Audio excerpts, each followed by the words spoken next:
भाई पुलवामा अटैक में 400 kilo RDF इनकी सरकार के होते हुए इतना बड़ा विस्फोट हुआ, कई लोग हमारे जो है आर्मी वाले शहीद हो गए। उस 400 किलो का RDF का आज तक ये पता नहीं कर पाए और इन्हें ये पता हो गया कि हम 400 जो है बेरोजगारी का मुद्दा मेन है और एजुकेशन पूरी तरह से ध्वस्त हो गया। और ऐसे में जो है जनता पूरी तरह से इस सरकार के विपक्ष में वोट डालेगी। और मशीनों का कमाल क्या है ये रिजल्ट। लोकसभा चुनाव क्या होगा, जनता का मूड क्या, किस मुद्दे पर होगी वोटिंग, हम जानेंगे अमर रिपब्लिक से ग्राउंड जीरो पर जनता की राय। ये तो खुद ही जानकार हैं भाई, सनातनी है सबसे बड़े, तो ये चुनाव के ऊपर आ रहे हैं। ऑलरेडी अपना ये गठित कर रहे हैं टीम और प्रधानमंत्री हमेशा ले माने EVM खत्म कर दें, बैलेट पेपर में चुनाव कर लें तो इनको 400 क्या पार, ये तो 150 के पार नहीं जाएंगे। कर लें ना। अभी भिंड में क्या हुआ, भिंड में सुनने में आया है कि कोई सी भी बटन दबाओ आप EVM में तो सारा वो बीजेपी में जा रहा है। कलेक्टर को पता चला तो उसने 12-13 लोगों को, अधिकारियों को सस्पेंड कर दिया। मतलब आपका खेल है 400 के पार, हर जगह बीजेपी को जिताना है। तो आप 400 के, आप तो पूरा 600 ले जाओ ना, पूरे देश में बीजेपी कर दो। और रही बात सनातनी की, तो पूजा हम अपने ढंग से करते हैं। आपके बताने के अनुसार हम पूजा नहीं करें कि आप बोलो कि भगवान को माला पहनाना है तभी आप सनातनी बनोगे। भैया हमारे मन में राम बसे, ठीक है ना, तो हम राम को पूजते हैं। आप किसी के मन में अल्लाह बसा है तो वो अल्लाह को पूजता है, लेकिन पूजता तो है ना, वो भी तो भगवान है ना। कहते हैं ना कि राम नाम भगवान है एक, लेकिन नाम अलग अलग। कोई अपने ढंग से कोई पूजा करता है, कोई अपने ढंग से करता है। तो वो सनातनी आपके अनुसार नहीं हुआ, और आपके विरोध में जो बोलता है वो देशद्रोही हो जाता है। जहां आपको मन पड़ता है आप ईडी का छापा डलवा देते हो। आपने अपने बीजेपी के कार्यकर्ताओं, किसी नेताओं के ऊपर आपने ईडी का छापा डलवाया? नहीं डलवाया। क्यों? क्योंकि आपको मालूम है कि हमारे एक नेता के पास 2 एकड़ जमीन थी, आज वो 2000 एकड़ जमीन का काश्तकार हो गया। कैसे हो गया भैया? ये आपने कभी जानने की कोशिश की? नहीं पता किया। और रही बात सतना लोकसभा क्षेत्र की, तो सतना लोकसभा में गणेश सिंह ने 20 वर्षों में कुछ भी नहीं किया। केवल अपनी क्षेत्र की जनता, अपने जातिगत लोगों को आगे बढ़ाया है, बाकी कुछ नहीं किया। यहाँ से 15 किलोमीटर दूर हाटी गांव रैगांव क्षेत्र में आता है। उस गांव में केवल 2 कुएं हैं। यदि उस गांव के कुएं सूख जाएं तो लोग पानी पीने के लिए तरस जाएंगे। ये सांसद जी की देन है। 10 साल में एक पुल तैयार हुआ है। अब ये रेलवे ओवरब्रिज बन रहा है मुख्तियारगंज वाला, ये भी 5-6 साल में बन जाएगा। झंडा गाड़ देंगे। बाईपास का निर्माण हुआ, नितिन गडकरी आए, उनको दिखाने के लिए आपने रोड चालू करवा दी, जबकि पूर्णतः रोड नहीं बनी हुई थी। तो ये सब ऊपर दिखाने के लिए हो रहा है कि हमने काम किया। आपने क्या काम किया? आपने 1 रुपए का काम नहीं किया, और जहाँ भी आपने काम किया वहाँ पे कमीशन बेस पे काम किया। आपके पास इतनी संपत्ति आई कहाँ से? इस चीज़ का आप जवाब दे दीजिए। और 20 वर्षों में आपने क्या किया? आप मोदी की गारंटी सुनाते हो कि मोदी ने ये किया, मोदी ने वो किया। अरे आपने क्या किया? आप तो इस देश के क्षेत्र के सांसद थे, आपको करना चाहिए ना। राजेंद्र शुक्ला ने रीवा को 20 वर्षों में कहाँ पहुँचा दिया।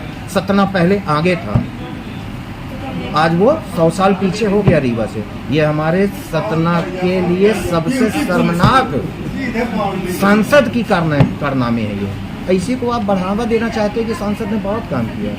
अरे ऐसा सांसद किस काम का, जहाँ लोग पानी पीने के लिए तरसें? नल जल धल योजना राहुल गांधी की गारंटी है 8500 रुपये महिलाओं को देना है, और शिक्षा फ्री है, इलाज में 25 लाख तक का इलाज फ्री है।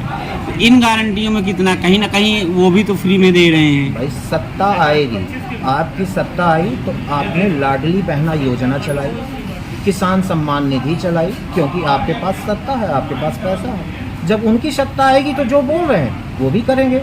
जब आप बोल रहे हो कि मेरी गारंटी 400 के पार है, जबकि अभी जनता के हाथ में है, अभी आपके हाथ में नहीं है, आपके हाथ में सिर्फ EVM मशीन है, तो उस मशीन के आधार पे आप 400 बोल रहे हो, तो जनता इसका फैसला करेगी। आपने ये सब तो कैसे मन में ठान लिया और देश में बैठा दिया कि हम 400 के पार जा रहे हैं?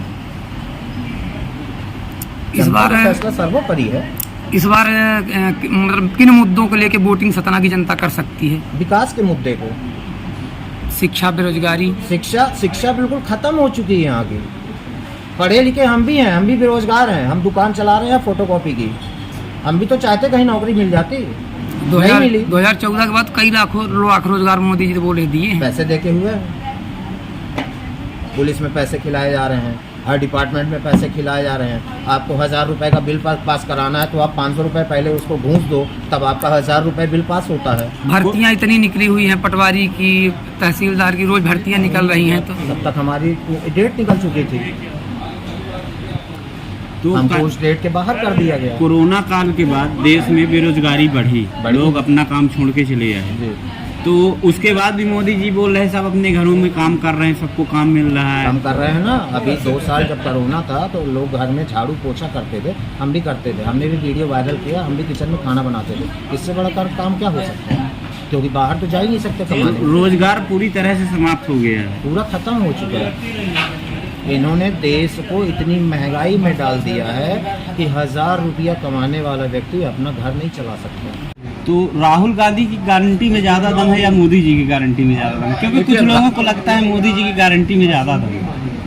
देखिए, भारत के इतिहास में जो मोदी और राहुल का जो कंपेरिजन किया जा रहा है तो उसमें तो राहुल बेस्ट है, इसलिए कि जहाँ पे चिकित्सा, स्वास्थ्य और न्याय को छोड़ करके या बेरोजगारी को छोड़ करके अब धर्म का जो है घोल पिला करके और पब्लिक को एकजुट किया जाएगा, उससे भारत का विकास नहीं होगा, गदर में जाएगा, है ना। और उसके इतिहास में हम भी जिम्मेदार हैं, आप भी जिम्मेदार हैं। मतलब इतिहास जब लिखा जाएगा तो ये लिखा जाएगा कि लोग जो है शिक्षा, स्वास्थ्य और न्याय पे, बेरोजगारी पे मुद्दा न लेकर के और धर्म के मुद्दे में, अगर धर्म पे चलेंगे तो केवल घंटा के अलावा कुछ नहीं। भाजपा कहती है कि राहुल गांधी जी धर्म को धर्म से लड़ाते हैं, या कहीं जाते हैं टोपी पहन लेते हैं, कहीं जाएंगे शॉल ओढ़ लेंगे। इस पर आप क्या कहेंगे? देखिए, धर्म सत्ता और राज्य सत्ता ये जो है एक साथ कभी नहीं चलेगा, ठीक है ना। राज्य सत्ता पे हावी रही है धर्म सत्ता।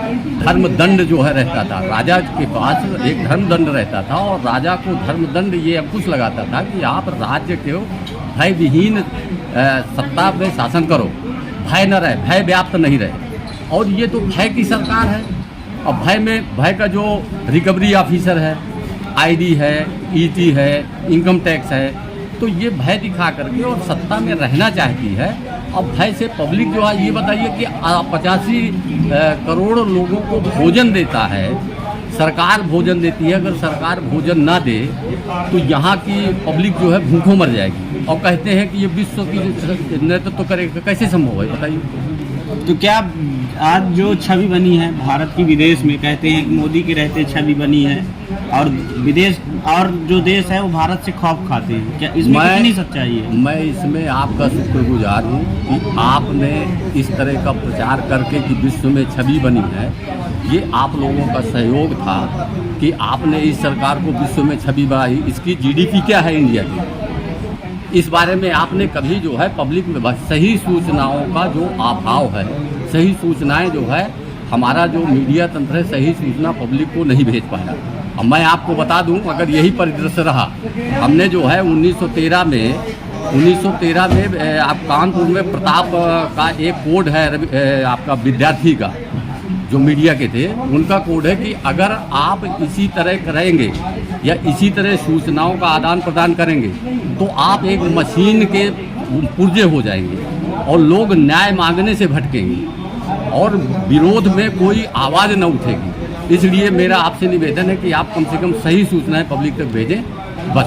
मोदी सरकार ने जो कर्जा लिया है, देश निरंतर कर्जे की ओर बढ़ता जा रहा है। जो कर्जा पिछली सरकारों ने लिया वो पूर्ति नहीं होती, नया कर्जा ले लिया जाता है, उसके बारे में आप क्या कहेंगे? अरे यही तो विकास है भाई। 50 करोड़ जो है 50,000 करोड़ रुपए जो है 10 साल में, मतलब 2014 के पहले जो पिछली सरकारें थी, 10-12 प्रधानमंत्री जो थे, उनने 50,000 करोड़ कर्जा लिया, 50,000 लाख होगा, और ये 105 चल रहा है।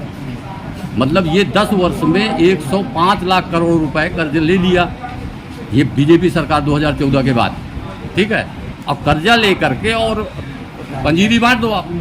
भाई अब देखो, आपने इलेक्ट्रोड बॉन्ड में पैसा लिया, आपने कोरोना फंड में लिया, और उससे जो है आप 9 अरब का डिजिटलाइजेशन जो है आपने प्रचार कराया, एडवर्टाइजमेंट दिया अपने पार्टी का।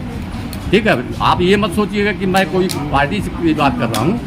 सरकार को ये नहीं है कि वो अपने पार्टी का विकास करे, हम वोट देते हैं सरकार देश के विकास के। ठीक है, 9 अरब रुपए जो है उनने एडवर्टाइजमेंट में खर्चा किया। उनके आप आलीशान मंच देखो, आलीशान पूरे जिलों में आलीशान एसी जो है उनका कार्यालय बन गए, यही तो विकास है। और कर्ज लेकर के विकास करना और पंजीरी रूप से कहीं महिला के दे देना, कहीं किसान सम्मान निधि क्या है? 12,000 रुपये में एक किसान क्या करेगा? डीजल का क्या रेट है? खाद का क्या रेट है?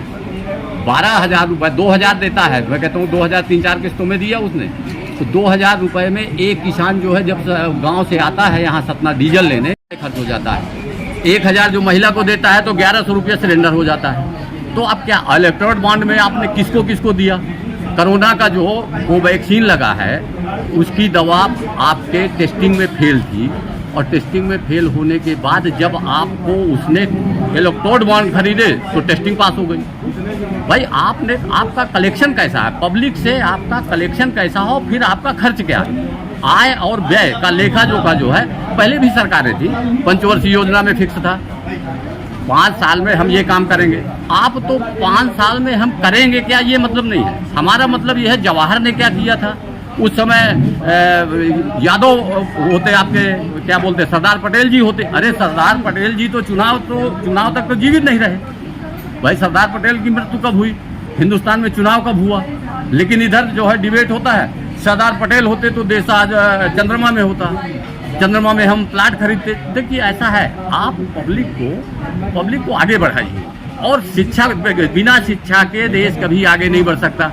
ठीक है, बिना शिक्षा के देश आगे नहीं बढ़ सकता। और अगर आप शिक्षा देश की कमजोर कर दोगे तो आपको झंडे पकड़ने के लिए लोग रहेंगे और आपकी सरकार सदैव रहेगी।